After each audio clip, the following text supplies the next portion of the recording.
નમસ્કાર મિત્રો, સ્વાગત છે આપણે યુટ્યુબ ચેનલ ગુજરાત વેધર ફોરકાસ્ટની અંદર. હવે મિત્રો આપણે જાણીશું કે 17 મેના રોજ ગુજરાતનું મોસમ પૂર્વાનુમાન કેવું રહેશે.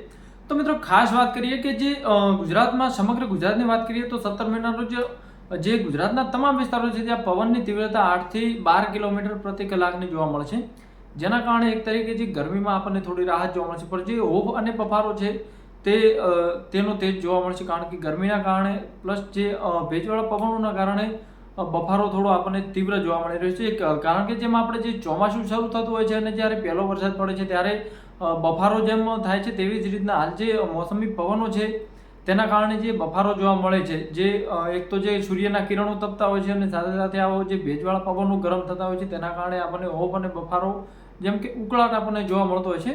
હવે વાત કરીએ 17 મેની, તો 17 મેના રોજ જે ઉત્તર ગુજરાતના તમામ વિસ્તારો છે જ્યાં મોસમ એકદમ સાફ અને ક્લિયર જોવા મળશે, કોઈ પણ વરસાદી એક્ટિવિટી જોવા મળશે નહીં. ખાસ કરીને જે બનાસકાંઠાનો વિસ્તાર છે ત્યાં અમુક જગ્યાએ ધૂળભરી આંધી આપણને જોવા મળે, પણ જે નોર્મલ ક્યાંક ક્યાંક જોવા મળશે, વધુ કોઈ આંધી તોફાનની પણ કોઈ શક્યતા જોવા મળતી નથી. હા, જે મોસમ છે જે ક્લિયર જોવા મળશે. પાલનપુરથી લઈ ધાનેરા, વાવ થરાદનો જિલ્લો છે, ડીસા છે, આ તમામ વિસ્તારોમાં જે પવનની નોર્મલ તીવ્રતા છે જે 8 થી 10 કિલોમીટરની જોવા મળશે. તાપમાન 41 થી 42 સેલ્સિયસ સુધી જોવા મળશે અને સવારના સમયે કાં તો જે સાંજનો સમય છે ત્યારે થોડાક વાદળો આકાશમાં આપણને જોવા મળે. વરસાદ નહીવત જોવા મળશે. હજી કોઈ વરસાદી એક્ટિવિટી જે ઉત્તર ગુજરાતના ભાગો છે તેમાં જોવા મળવાની નથી. હવે વાત કરીએ જે મધ્ય ગુજરાતની, તો મધ્ય ગુજરાતના ભાગોમાં કોઈ પણ જગ્યાએ વરસાદની તીવ્રતા આપણને જોવા મળશે નહીં. ખાસ કરીને જે અમદાવાદનો વિસ્તાર છે, જે મહેસાણાનો વિસ્તાર છે, ત્યાં તાપમાન 42 થી 43 સેલ્સિયસ સુધી રહેવાની શક્યતા જોવા મળી રહી છે. પણ જે પહેલાં જે તાપમાન હતું તેના કરતાં થોડી આપણને રાહત જોવા મળશે, કારણ કે પવનોની તીવ્રતા થોડી વધુ જોવા મળી રહી છે, જેના કારણે જે તાપમાન થોડુંક નોર્મલ જોવા મળશે. વરસાદ નહીવત જોવા મળશે. સાંજના સમયે અમુક જગ્યાએ વાદળછાયું વાતાવરણ જોવા મળે, વરસાદ નહીવત જોવા મળશે.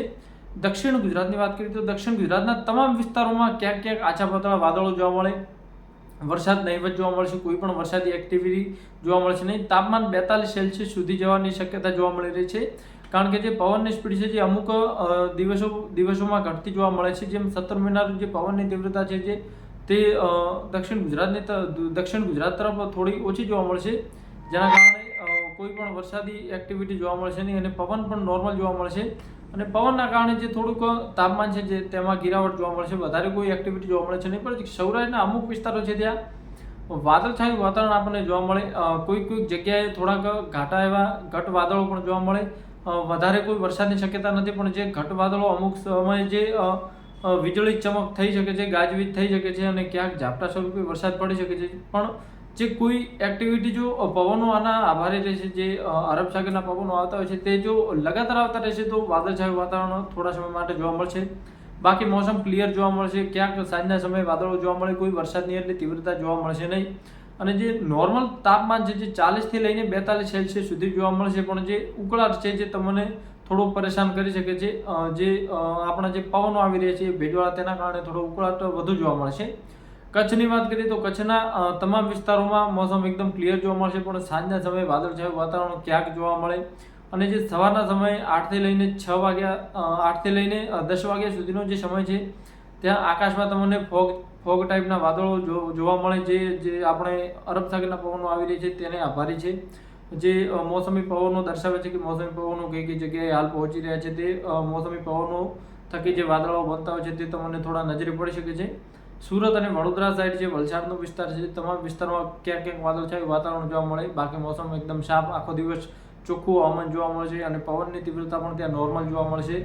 10 થી 12 કિમીનો પવન તમને ત્યાં જોવા મળશે અને જે 40 થી લઈ અને 43 સેલ્સિયસ સુધી તાપમાન રહેવાની શક્યતા છે, કારણ કે શહેરી વિસ્તારમાં તાપમાન થોડું આપણને વધુ જોવા મળે છે, કારણ કે જે વૃક્ષો એટલા બધા ગાઢ જોવા મળતા નથી, તેના કારણે જે તાપમાનમાં થોડો ત્યાં વધારો જોવા મળશે.